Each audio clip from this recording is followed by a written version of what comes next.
আসসালামু আলাইকুম বন্ধুরা, স্বাগত জানাই আপনাদেরকে আমার এই নতুন চ্যানেলে। বুঝতেই পারছেন এটা আমার ফার্স্ট ব্লগ, হয়তো খুব একটা মজার বা ইন্টারেস্টিং হয়ে উঠবে না, তবুও আমি চেষ্টা করব যেন ভিডিওটা আপনাদের ভালো লাগে। তো আজকে আমি আমার পরিবারের সঙ্গে যাচ্ছি বেড়াতে একটা পার্কে। নতুন পার্ক হয়েছে রাজগ্রামে, সেখানে বুঝতেই পারছেন বেড়ানোর ব্যাপারটা খুব মজার আর কি। আমি আমার সম্পর্কে বেশি কিছু বলবো না। আমি পশ্চিমবঙ্গের বীরভূম জেলার নিবাসী। আমিও যেহেতু নতুন, আশা করছি আপনারা আমাকেও সাপোর্ট করবেন এগিয়ে যাওয়ার জন্যে।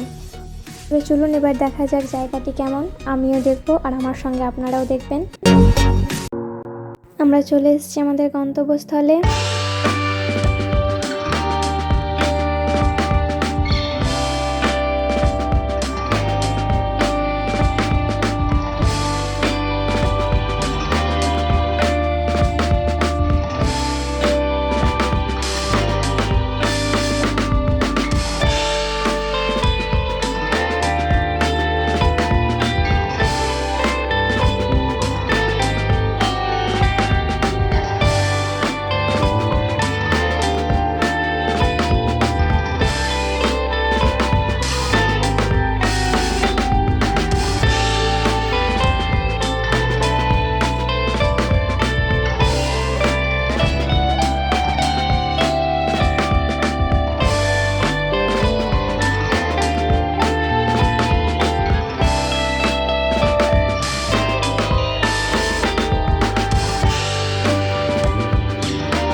মজা করলাম। আমার এই নতুন ভিডিওটিতে কিছু ভুল ত্রুটি হয়ে থাকলে ক্ষমা করবেন। ভিডিওটি ভালো লাগলে লাইক, কমেন্ট, শেয়ার অবশ্যই করবেন। সাবস্ক্রাইব করতে ভুলবেন না, পাশে থাকা বেল আইকনটি প্রেস করে দেবেন। আর সম্পূর্ণ ভিডিওটি দেখার জন্য অসংখ্য ধন্যবাদ। বাই।